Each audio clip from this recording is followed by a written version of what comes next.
আজকে আরও একটি নতুন রেসিপি নিয়ে হাজির হয়ে গিয়েছি আমি জেসমিন আক্তার।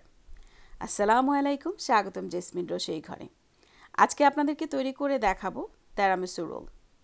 খুবই মজাদার এবং খুবই সহজ এই রেসিপিটি তৈরি করতে যা যা লাগছে। এখানে আমি ক্রিম চিজ নিয়েছি 8 আউন্স। ক্রিম চিজটা অবশ্যই রুম টেম্পারেচারের হতে হবে। ক্রিম চিজের সাথে আমি আরও দিয়ে দিচ্ছি কনডেন্সড মিল্ক। এখানে আমি হাফ কাপ কনডেন্সড মিল্ক ব্যবহার করেছি। খুবই মজাদার এই রেসিপিটি চেষ্টা করব খুবই সহজ করে আপনাদেরকে দেখিয়ে দেওয়ার জন্য। কনডেন্সড মিল্কের সাথে আমি ক্রিম চিজটাকে খুব ভালো করে বিটারের সাহায্যে বিট করে নিচ্ছি।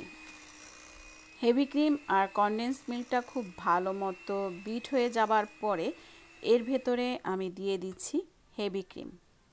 হেভি ক্রিম আমি এখানে টোটাল 1.5 কাপ ব্যবহার করেছি। হেভি ক্রিমটা একদমই ঠান্ডা হতে হবে, ফ্রিজে রাখা একদমই ঠান্ডা হেভি ক্রিমটা আমরা এখানে ব্যবহার করছি। হেভি ক্রিম দিয়েও আমি বিটারের সাহায্যে একটু সময় নিয়ে বিট করব, যতক্ষণ পর্যন্ত না পুরোটা সফট একটা ফোমি ভাব চলে আসে ততক্ষণ পর্যন্ত। এভাবে বিট করে নিয়ে যখন ঠিক এই রকমভাবে সফট হয়ে আসবে তখনই আমরা এটাকে স্প্যাচুলার সাহায্যে আমি দেখিয়ে দিব।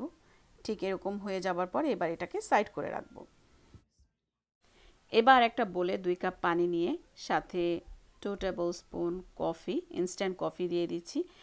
ইনস্ট্যান্ট কফি দিয়ে সাথে আমি আরও দিয়ে দিচ্ছি 2 টেবিল স্পুন চিনি। 2 টেবিল স্পুন চিনি দিয়ে আমি খুব ভালো মতো এটার সাথে মিশিয়ে নিব। মিশিয়ে এটাকেও একটু সরিয়ে রাখব। এরপরে একটা ট্রান্সপারেন্ট র্যাপিং পেপার আমি বিছিয়ে নিব। দেখিয়ে দিচ্ছি লেডি ফিঙ্গার, যেটা দিয়ে আমরা টেরামিসুটা তৈরি করব। টেরামিসুর মূল উপকরণটাই হচ্ছে লেডি ফিঙ্গার। এবারে গোলানো কফির ভিতরে আমরা লেডি ফিঙ্গারগুলোকে এভাবে ডুবিয়ে নিব।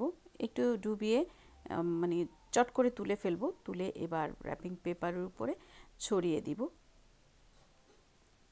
একটু চওড়া করেই আমরা কয়েকটা লাইন করে এভাবে দিয়ে দিব লেডি ফিঙ্গারগুলোকে। পুরো পেপারটার উপর, র্যাপিং পেপারটার উপরে লেডি ফিঙ্গারগুলো এভাবে বিছিয়ে নিয়ে এবার তৈরি করে রাখা ক্রিম দিয়ে প্রথম লেয়ার আমরা এভাবে দিয়ে নিচ্ছি। এভাবে দিয়ে নিয়ে প্রথম লেয়ারটা আমি এভাবে দিয়ে নিব। দিয়ে এরপরে এটাকে খুব সুন্দর করে বিছিয়ে দিব একটা স্প্যাচুলার সাহায্যে। এভাবে বিছিয়ে দিয়ে আমরা এবার খুবই সাবধানে এটাকে রোল করে নিব। আমি সেটাও আপনাদেরকে দেখিয়ে দিচ্ছি কিভাবে আমরা এটাকে রোল আকারে তৈরি করব। যেহেতু বিস্কিটগুলো একটু ছড়ানো মানে আলাদা আলাদা, তাই একটু সাবধানে এটাকে রোল করে নিতে হবে। এভাবে রোল করে নিয়ে কিছুক্ষণের জন্য আমরা ফ্রিজে রেখে দিব। খুব সাবধানে রোলটা করতে হবে। এরপরে একটা ট্রেতে করে নিয়ে আমরা এটাকে ফ্রিজে রেখে দিব। এবার যে বাকি ক্রিমটা ছিল সেটা আমরা একটা পাইপিং ব্যাগের ভিতরে নিয়ে নিচ্ছি। পাইপিং ব্যাগের ভিতরে নিয়ে নিলে রোলটার উপরে ডেকোরেশন করতে বা রোলটার উপরে ক্রিমটা দিতে খুবই ইজি হয়। এভাবে পাইপিং ব্যাগে নিয়ে নিয়েছি। এবার পাইপিং ব্যাগের এই মাথাটাকে আমরা কেটে নিব। ফ্রিজে 1 ঘন্টার মতো আমরা এই রোলটাকে রেখে দিয়েছিলাম। রেখে 1 ঘন্টা পর বের করে নিয়ে এবার র্যাপিং পেপার থেকে আমরা এটাকে ছাড়িয়ে নিচ্ছি। আমি চেষ্টা করি সবসময় খুব সহজ করে আপনাদেরকে রেসিপিগুলো দেখিয়ে দেওয়ার জন্যই। আশা করি আপনারা উপকৃত হন। যদি উপকৃত হন আমাকে অবশ্যই কমেন্ট করে জানাবেন। এবার রেডি করে রাখা পাইপিং ব্যাগে যে ক্রিমটা সেটা টেরামিসুর উপরের লেয়ার দিয়ে দিচ্ছি। যে রোলটা তৈরি করে রেখেছিলাম সেটার উপরে এইভাবে লেয়ারটা করতে পাইপিং ব্যাগ ব্যবহার করলে খুবই ইজি হয়।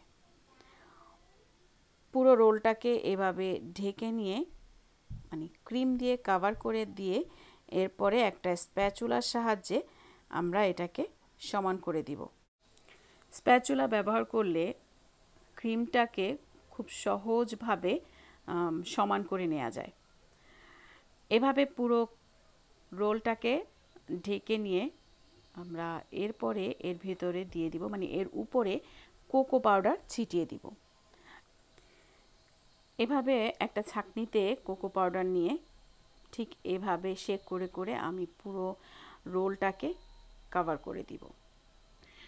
এবার আপনাদেরকে দেখিয়ে দিচ্ছি রোলের ভিতরটা দেখতে কেমন হলো। একটা নাইফ দিয়ে রোলের মাঝখান থেকেই আমি কেটে স্প্যাচুলার সাহায্যে তুলে নিচ্ছি। চেষ্টা করেছি রেসিপিটি খুব সহজ করে আপনাদেরকে দেখিয়ে দেওয়ার জন্য। তৈরি করে ফেলেছি tiramisu রোল। আশা করি আপনাদের ভালো লেগেছে। যদি ভালো লেগে থাকে তাহলে অবশ্যই লাইক করবেন, শেয়ার করে অন্যকে দেখার সুযোগ করে দিবেন, সাবস্ক্রাইব করে পাশের বেল আইকনটিও প্রেস করে রাখবেন প্রত্যেকটা নতুন নতুন ভিডিওর নোটিফিকেশন পাওয়ার জন্য। আজ এ পর্যন্তই। ভালো থাকবেন সবাই। আল্লাহ হাফেজ।